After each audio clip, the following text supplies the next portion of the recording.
Hari ini ada orang yang terbujur di ruang ICU, tidak bisa berwudu, tidak dapat duduk, mau bertayamum pun mesti ditayamumkan orang lain. Padahal kemarin dia adalah orang yang gagah perkasa dengan harta dan kekuasaannya. Tapi begitulah hidup, semuanya serba tiba-tiba dan tanpa diduga dia datang. Senang dan susah, sakit dan sehat, hidup dan mati dalam kuasa Allah Subhanahu wa ta'ala. Menetes air mata menyesal, namun yang lalu tak dapat diulang kembali.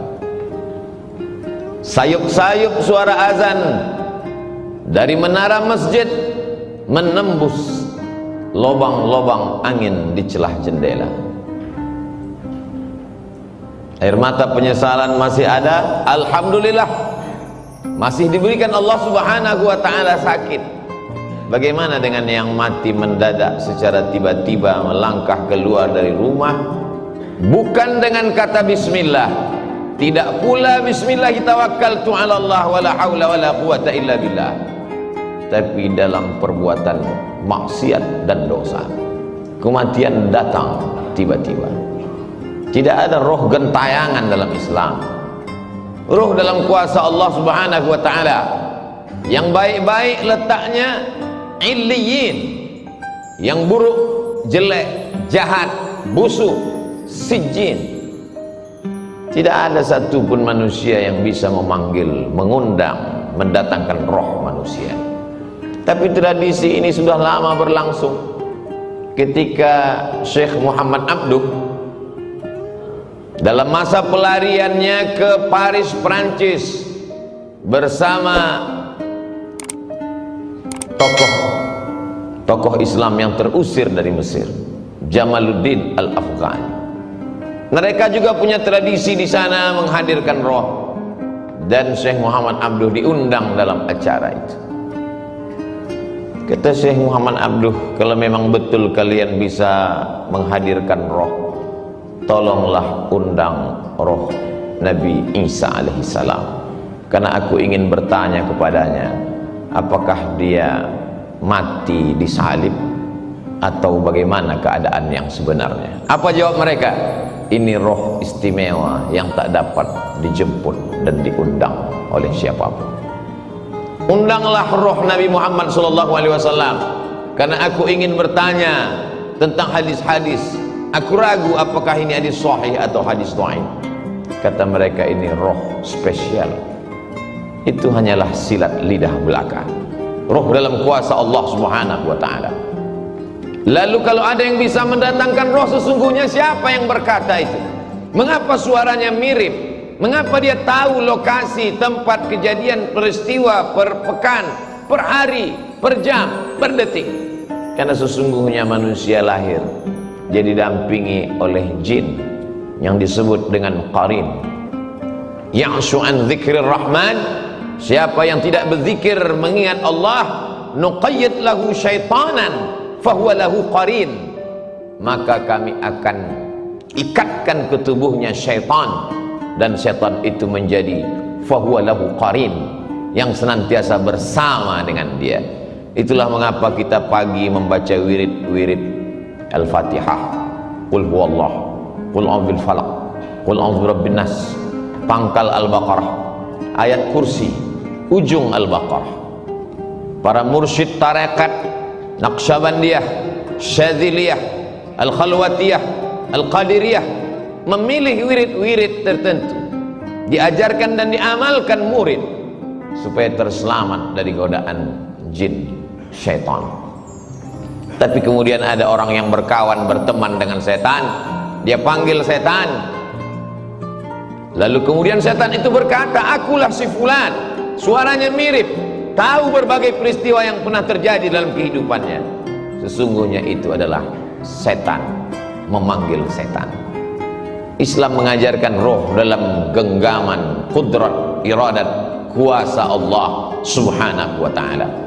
Ada masanya roh itu ditiupkan kembali ke dalam jasad untuk merasakan azab kubur dan nikmat kubur.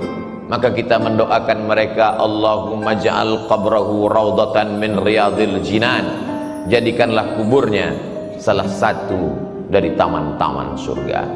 Tapi ada juga doa supaya dijauhkan, la taj'al qabrahu hufratan min hufarin niran, jangan sampai kuburnya menjadi salah satu lubang dari lubang-lubang neraka.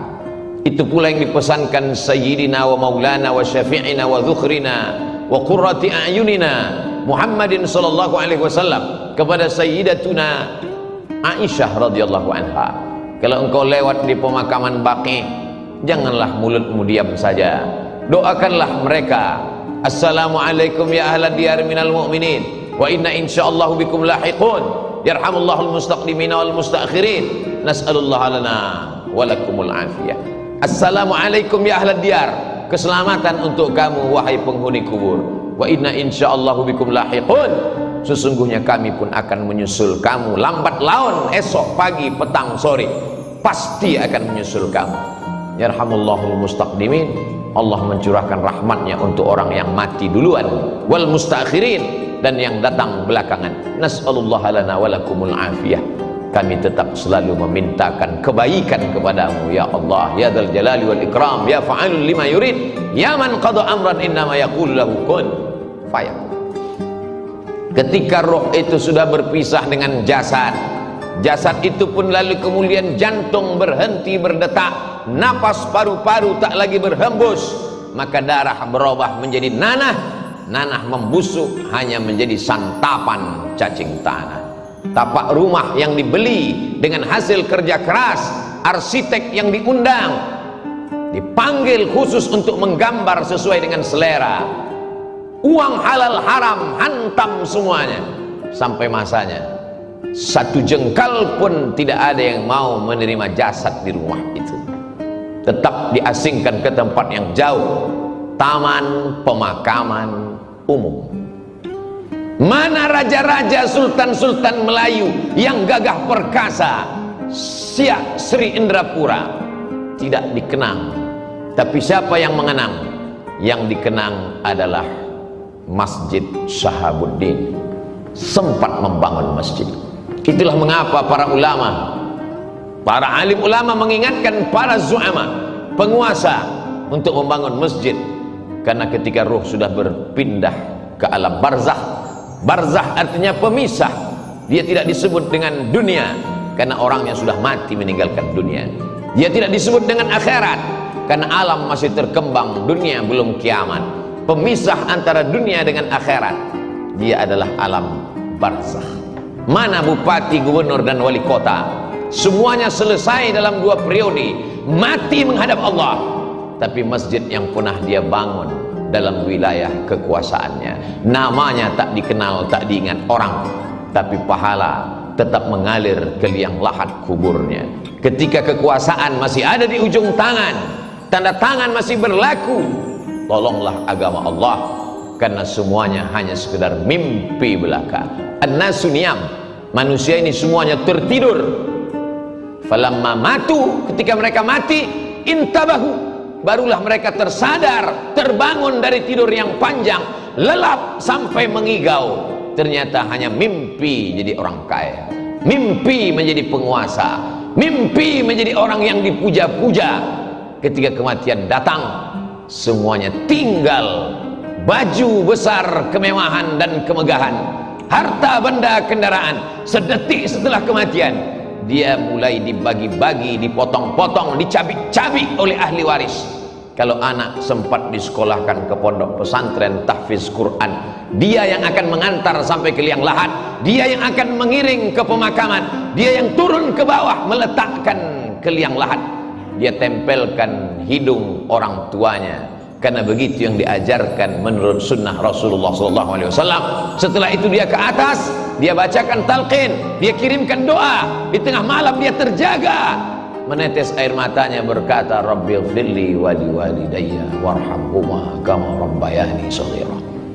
Anak tak sempat dididik karena kesibukan dunia, punya jabatan tidak sempat dipakai untuk menolong agama, harta dipergunakan untuk perkara yang sia-sia, hidup sejenak. tapi resiko yang dirasakan khalidina fiha abada, kekal untuk selamanya. Orang-orang yang mati itu ditanya oleh Allah Subhanahu wa taala, apa yang kalian inginkan hai orang mati? Apa kata mereka? Laula akhartani ila ajalin qarib, berikanlah kami tambahan ajal waktu supaya kami bisa hidup sekejap, sedetik, semenit ya Allah. Kalau kuberi kau hidup, kau mau apa? Fa as-saddaqa, aku mau bersedekah. Wa akum minas salihin, aku ingin beramal soleh. Dulu waktu disiakan, kalau masih sempat wudhu zuhur untuk sholat asar, karena sholat asar hampir saja waktu zuhur itu berakhir, masih lagi di ujung laknat Allah, tapi masih turun rahmat Allah. Tapi kalau sholat itu tinggal nyata tanpa ada beban karena dilakukan berkali-kali, la kafarata laha illa dzalik, tidak ada yang bisa menebus sholat kecuali sholat itu sendiri. Semua tinggal menjadi kesia-siaan. Wa qadimna ila ma'amilu min amalin, semua amal perbuatan yang sudah kau lakukan dulu kami datangkan, kau lihat, kau pandang di depan kelopak matamu. Faja'alna haba'an mansura, kami jadikan amal itu terbang seperti debu dihembus angin, tepung melayang di udara, tak bermakna, tak dapat menolong. Padahal orang-orang beriman melihat amal kebaikannya, faman ya'mal mithqala dzarratin khairan yarah wa man ya'mal mithqala dzarratin syarran yarah. Tapi apa mau dikata? Kata-kata tak lagi bermakna, penyesalan hanya tinggal derita yang dibawa menghadap Allah Subhanahu wa taala. Kalau pernah memaksa-maksakan diri untuk sholat duha agak 2 rakaat, kalau pernah memaksa-maksakan mata untuk tahajud, meneteskan air mata di tengah malam, kalau pernah memaksa-maksakan diri untuk menyisihkan uang belanja 1, 2, 3 sak semen, 1, 2, 3 meter pembebasan tanah, pembangunan masjid, kalau kau tidak hafal Quran, biayailah anak penghafal Quran, kelak dia akan mengajar menjadi imam, mengalir juga setetes 2 tetes pahalanya.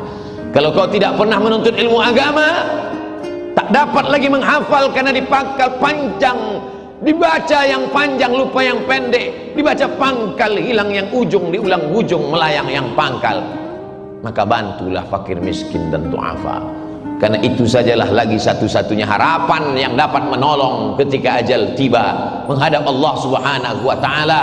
Sampai masanya yarji'usnani, yang 2 pulang ke rumah, maluhu, mobilnya, surat tanahnya, STNK, BPKB, semua kembali pulang ke rumah.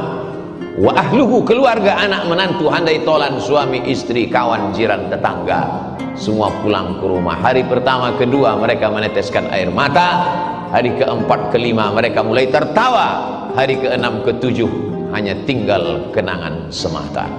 Mana yang mengalir? Kalau pernah mengajarkan Al-Fatihah, alif bata, diamalkan anak cucu keturunan. Mana yang tetap mengalir sampai kematian? Kalau pernah mewakafkan Al-Quran, tak dapat Al-Quran surat Yasin, sehari 2 hari sempatkan menjenguk fakir miskin, yatim dan du'afa, mengusap kepala mereka, 1, 2, 3 bungkus, semeter, 2 meter, 1, 2, 3 sak. Itu sajalah yang dapat menolong di hadapan Allah Subhanahu wa ta'ala. Isma syi'ta, hidup sesuka hatimu. Mau hidup dengan cara Fir'aun, silakan. Mau hidup dengan cara Qarun, silakan. Mau hidup dengan cara apapun, silakan. Fa innaka mayyit, karena sesungguhnya kau akan jadi mayat, kau akan menjadi bangkai, kau akan diperebutkan oleh cacing tanah, semuanya akan kembali menghadap Allah. Yang jahat mati, yang baik pun mati, semua orang siap mati, tapi tak banyak yang memikirkan apa yang akan dihadapi setelah kematian. Barakallahu li wa lakum fil Qur'anil azim wa nafa'ani wa iyyakum bima fihi minal ayati wadh-dhikril hakim wa taqabbala minni wa minkum tilawatahu innahu huwal ghafurur rahim. Alhamdulillahilladzi bi ni'matihi tatimmus shalihat, wassalatu wassalamu ala sayyidis sadat wa ala alihi wa ashabihi ahlil fadail wal karamat.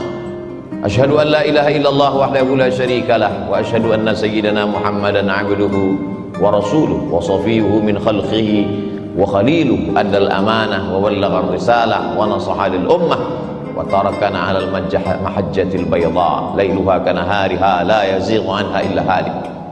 قال الله تعالى في القرآن العظيم وهو أصدق القائلين: أعوذ بالله من الشيطان الرجيم بسم الله الرحمن الرحيم والعصر إن الإنسان لفي خسر إلا الذين آمنوا وعملوا الصالحات وتواصوا بالحق وتواصوا بالصبر. وقال تعالى في آية أخرى: إن الله وملائكته يصلون على النبي يا أيها الذين آمنوا صلوا عليه وسلموا تسليما. اللهم اغفر للمسلمين والمسلمات والمؤمنين والمؤمنات الأحياء منهم والأموات برحمتك يا أرحم الراحمين. اللهم انصر الإخواننا المجاهدين المستضعفين في فلسطين وفي روهينيا وفي كل مكان من مشارق الأرض إلى مغاربها. اللهم أعز الإسلام والمسلمين واخذل الكفرة والمشركين ودمر أعداءك أعداء الدين. اللهم ادفع عنا الغلاء والوباء والفحشاء والربا والزنا والمنكر والسيوف المختلفة والشدائد والمحن ما ظهر منها وما بطن من بلدنا هذا خاصة ومن بلدان المسلمين عامة. عباد الله، أوصيكم ونفسي بتقوى الله وطاعته فقد فاز المتقون. إن الله يأمر بالعدل والإحسان وإيتاء ذي القربى وينهى عن الفحشاء والمنكر والبغي يعظكم لعلكم تذكرون. فاذكروا الله العظيم يذكركم واسألوه من فضله يعطكم ولذكر الله أكبر والله يعلم ما تصنعون.